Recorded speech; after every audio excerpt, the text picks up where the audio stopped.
மத்தேயு 9:9 இயேசு அவ்விடம் விட்டு புறப்பட்டு போகையில் ஆயத்துறையில் உட்கார்ந்திருந்த மத்தேயு என்னும் ஒரு மனுஷனை கண்டு, எனக்கு பின் சென்று வா என்றார். அவன் எழுந்து அவருக்கு பின் சென்றான். இப்போ வரி வசூலிக்கிற அலுவலகத்தில், அரசாங்க வரி வசூலிக்கிற அலுவலகத்தில் மத்தேயு உட்கார்ந்துருக்கிறான். அவன் ஒரு வரி வசூலிக்கிற அதிகாரி. ஒரு அரசாங்க அலுவலகத்துக்கு நம்ம போகிறோம். அங்கே ஒரு தாசில்தாரோ, ஒரு அதிகாரியோ, ஒரு உதவியாளரோ யாரோ உட்காந்துருக்காங்க. ஒரு கிராம நிர்வாக அலுவலரோ, ஒரு வருவாய் ஆய்வாளரோ யாரோ அலுவலகத்துக்கு போகிறவங்க உட்காந்துருக்காங்க. அவங்கள பார்த்து, ஏன் கூட ஊழியத்துக்கு வாங்க, கிளம்புங்க அப்படின்னு சொல்கிறோம். வருவாங்களா? யோசித்து பாருங்கள், வருவாங்களா? கஷ்டம். அப்படியே வர அவர்கள் சம்மதித்தாலும் கூட என்ன சொல்லுவாங்க? ஐயா, நான் உடனே வர முடியாது, நான் அரசாங்கத்தில் வேலை செய்கிறேன், நான் என்ன பண்ணணும், முதல்ல என்னுடைய ராஜினாமா கடிதத்தை கொடுக்கணும். அந்த ராஜினாமா கடிதம் அரசாங்கத்துக்கு போய் அவங்க ஏற்றுக்கொண்டு என்னை வேலையிலிருந்து விடுவிக்கணும். அதுக்கப்புறம் தான் ஏன் வர முடியும். என் மனைவிக்கு போய் சொல்லணும், நான் வேலையை விட்டுட்டு ஊழியம் பண்ண போகிறேன்னு சொல்லணும். அவள் மனசை மாற்றணும். ஆகவே எனக்கு கொஞ்சம் நேரம் கொடுங்கள், ஒரு 3 மாதம் அவகாசம் கொடுங்கள்னு கேட்கறது நியாயம்.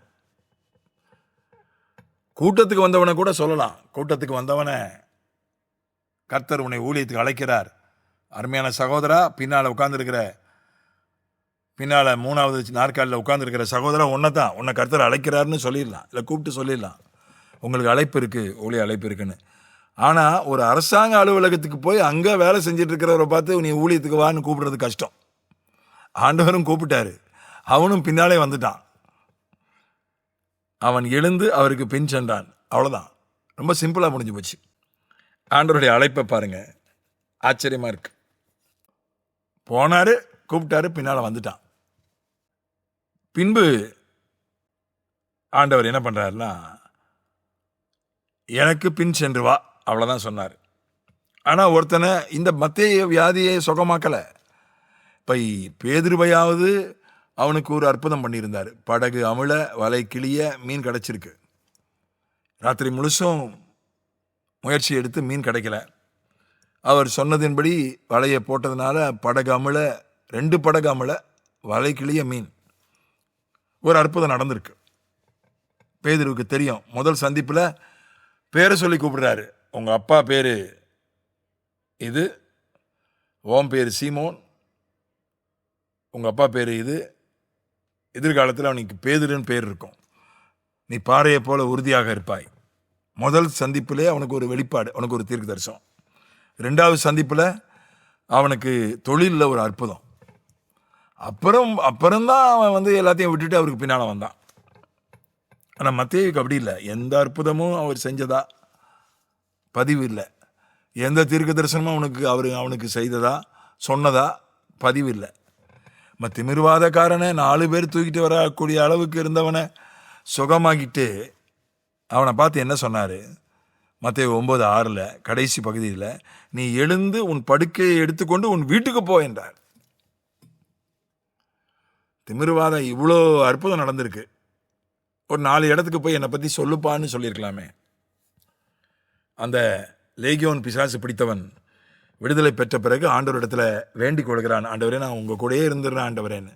ஆண்டவர் சொல்லார், இல்லை, நீ போய் உன் சொந்தக்காரங்க கிட்ட போய் உனக்கு ஆண்டவர் செஞ்சதை சாட்சியாக சொல்லு. அவன் தெக்கப்போலி என்கிற இடத்திற்கு போய் கர்த்தர் தனக்கு செய்ததை பிரசித்தம் பண்ணினான் என்று நம்ம வாசிக்கிறோம். தெக்கப்போலினா 10 பட்டணம். 10 பட்டணத்தில் போய் அவன் ஆண்டவரை பற்றி தனக்கு செய்ததை சாட்சியாக சொல்லியிருக்கிறான். அவனை தான் கூட வைக்கிறதுக்கு சம்மதிக்கலை. அவனை இங்கேயே இருன்னு சொல்லி, அதற்கும் அங்கேயே இருக்க சொல்லி, கெர்கேசேனர் நாட்டிலே இருக்க சொல்லி அனுமதி கொடுக்கல. சொந்த ஊருக்கு போப்பா, அங்கே போய் சாட்சி சொல்லு. லேகியோனிலிருந்து விடுதலை பெற்றவனை சொந்த ஊருக்கு அனுப்பினார். திமிர்வாதக்காரனை சுகமாக்கி வீட்டுக்கு போன்ட்டார். வீட்டுக்கே போயிட்டான். ஆனால் எந்த அற்புதமும் செய்யலை, எந்த தீர்க்க தரிசனமும் சொல்லலை. மத்தேயுவை பார்த்து எனக்கு பின் சென்று வான்ட்டார். பின்னாலே வந்துட்டான். அதான் ஆச்சரியம். ஆண்டவருடைய அழைப்பு ஆச்சரியமானது. ஏன் என்ன அழைச்சார் ஆண்டவர் அப்படின்னு யோசித்து பார்த்தா அதுக்கு விடையே தெரியாது. நான் யோசித்து பார்க்கறது உண்டு. ஏன் என்ன அழைச்சார் ஆண்டவர்? எங்கள் குடும்பத்தில் ஊழியக்காரங்க பிள்ளைங்களுக்கெல்லாம் அநேகருக்கு ஊழிய அழைப்பு இல்லை. எங்கள் அப்பா ஒரு வியாபாரி, எங்கள் அம்மா ஒரு இல்லத்தரசி தான். அவங்க ஆசிரியை பணிக்கு படித்தார்கள், ஆசிரியை பணி பார்க்கவில்லை, ஒரு இல்லத்தரசி தான். பிற்காலத்தில் நான்லாம் ஊழியத்துக்கு வந்ததுக்கு அப்புறம் தான் அவங்க ரொம்ப பிற்காலத்தில் தான் ஊழியத்துக்கு வந்தாங்க, ஊழியக்காரியாய் மாறினார்கள். எனக்கு அப்புறம் தான் அவங்க ரசிக்கப்பட்டாங்க, எனக்கு அப்புறம் தான் அவங்க ஊழியத்துக்கு வந்தாங்க. எங்கள் அம்மா, எங்கள் வீட்டில் நாங்கள் 2 சகோதரர், 2 பேருமே ஊழியம் பண்ணுறோம். எங்கள் குடும்பத்தில் எத்தனையோ ஊழியக்காரருடைய பிள்ளைகள் ஊழியம் செய்யலை, அவங்களுக்கு அந்த அழைப்பு இல்லை. ஊழியத்துக்கு அவங்க ஆதரவாக இருக்காங்க, ஊழியத்தில் பகுதி நேரத்தில் ஈடுபடுறாங்க, அது வேற விஷயம். ஆனால் நேரடியாக ஊழியம் செய்யலை, முழு நேர ஊழியத்தில் இல்லை. எதுக்கு ஆண்டவர் எங்கள் அப்பா வியாபாரி, எங்கள் அம்மா இல்லத்தரசி, எங்களையா ஆண்டவர் ஊழியத்துக்கு அழைச்சார் 2 பேரையும் அப்படின்னு யோசித்தா அதுக்கு விடையே கிடையாது.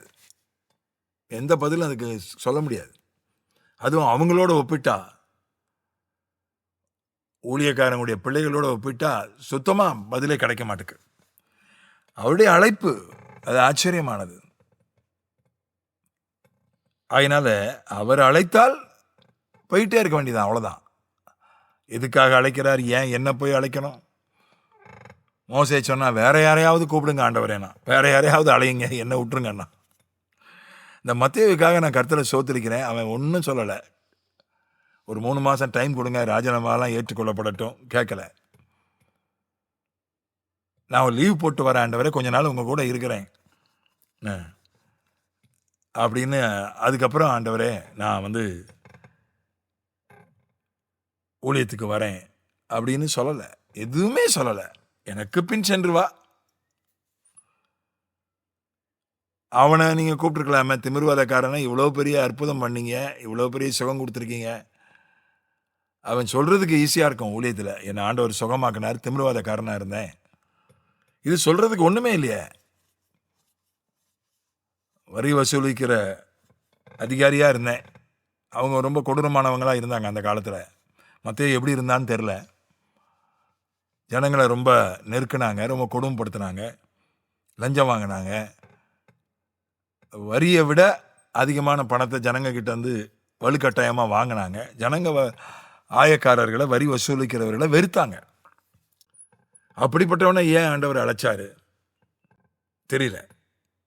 அது அவருடைய அழைப்புக்கு, தெரிந்து கொள்ளுதலுக்கு எந்த விதமான காரணத்தையும் நம்ம கண்டுபிடிக்க முடியாது. கிருபை, அது அவருடைய ஞானம், அவருடைய கிருபை. அவ்வளோதான் பதில் சொல்ல முடியும், வேற எந்த பதிலும் சொல்ல முடியாது.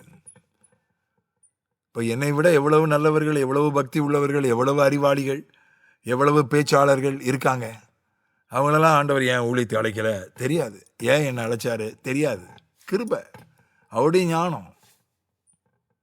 பரலோகத்துக்கு போனால் ஒருவேளை அதற்கு பதில் கிடைக்கலாம்.